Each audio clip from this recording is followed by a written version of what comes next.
It's time for the Daily Stand Up Podcast presented by Agile Dad with your host, Lee Henson. Without any further ado, let's get started. Today, I would be remiss if I didn't talk to you a little bit about gratitude. Now, I can tell you that I am so grateful for each and every one of you that take a few moments out of your day to listen to the Agile Daily Stand Up Podcast. If you would have told me a year ago, even, that we would be at episode 800 for the Daily Stand Up Podcast and in our fourth season, I would have thought you were crazy, but here we are. And I just think that gratitude is something that often doesn't get discussed enough.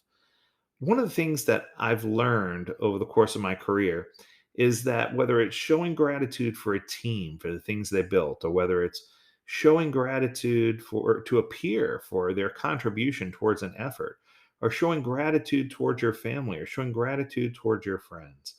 If you say I'm grateful for me, I use grateful as one of my reserved words. And it's amazing because I don't say it often. But when I do say it, it really means something. I've been in situations where people use the word grateful all the time. I'm grateful for this, I'm grateful for that, I'm grateful for this. And when you use it often, grateful just kind of loses its buzz. It loses its meaning. It loses its depth.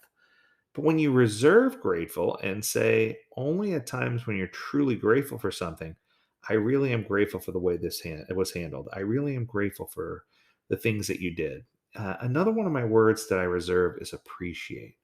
I appreciate you. And if you'll notice, you can go back and listen to as many of my podcast episodes as you'd like. Those two words tend to creep in from time to time, but they're not a prominent part of what I talk about. And it's not because I don't have gratitude or because I'm not appreciative. It's just because I reserve those words for very special things. And in this case, I do appreciate everybody who listens. And I do have gratitude for everybody who takes away. And I wanted to share one funny story with you today, and I'll let you be on your way. The funny story is from one of my previous students who took my class, and he was talking about the effectiveness of the podcast. Now, this was about 4 years ago. He said, yeah, he says, I listened to a few of the episodes and I found them incredible. They're really informative and they're short and easy to consume. He says, and I appreciate that. And I was like, that's really cool. He used the word appreciate. Then, fast forward, he says, one of the things I value the most is when people come to me and say, hey, I don't know how to do something, or hey, can you help me with this? He says, give me 10 or 15 minutes and I'll go resolve and find an answer. And what he would do is he would go and search the podcast page, look for the answer, and he would report back with that answer as if it was his own. Now, one might say, oh man, that's breaking the rules, or Lee, didn't you get upset? The truth is, I laughed. I thought that was pretty cool that he was using what he learned and applying what he learned to his teams, and he was learning it all through the podcast. And later, he ended up becoming promoted to be the lead on his team, the Agile lead, the Agile Dev lead. And as he was the Agile Dev lead, he kept doing the same thing. And what he quickly learned is that sometimes he didn't even have to go to the podcast. Sometimes he knew the answer. Then he got promoted to director over Agile development and vice president of Agile implementation.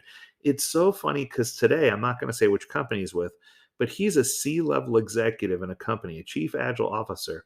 And it only took him 4.5 years to get there. And everybody's just like, how on earth did you pull this off?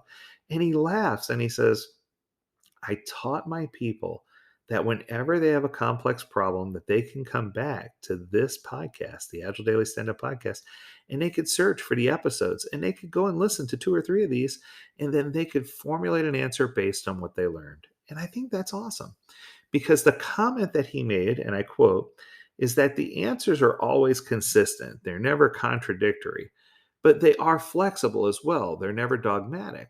It's always a pragmatic, humanized, psychology based answer to help you solve problems. So I never let a Friday go without a challenge. So here's your challenge. I challenge you to encourage your peers to do an unbook club. Listen to this podcast or any other podcast. Write down ideas and thoughts and things that you're feeling and thinking, and get to the point where you can grow your Agile knowledge by simply applying what you've learned and talking about what you've learned as you continue to grow both personally and professionally. Okay, that's going to do it. I hope you have an amazing weekend, and I look forward to serving you again on Monday. And as always, I encourage you to stay healthy, stay well, and stay agile, my friends. Until Monday, do take care.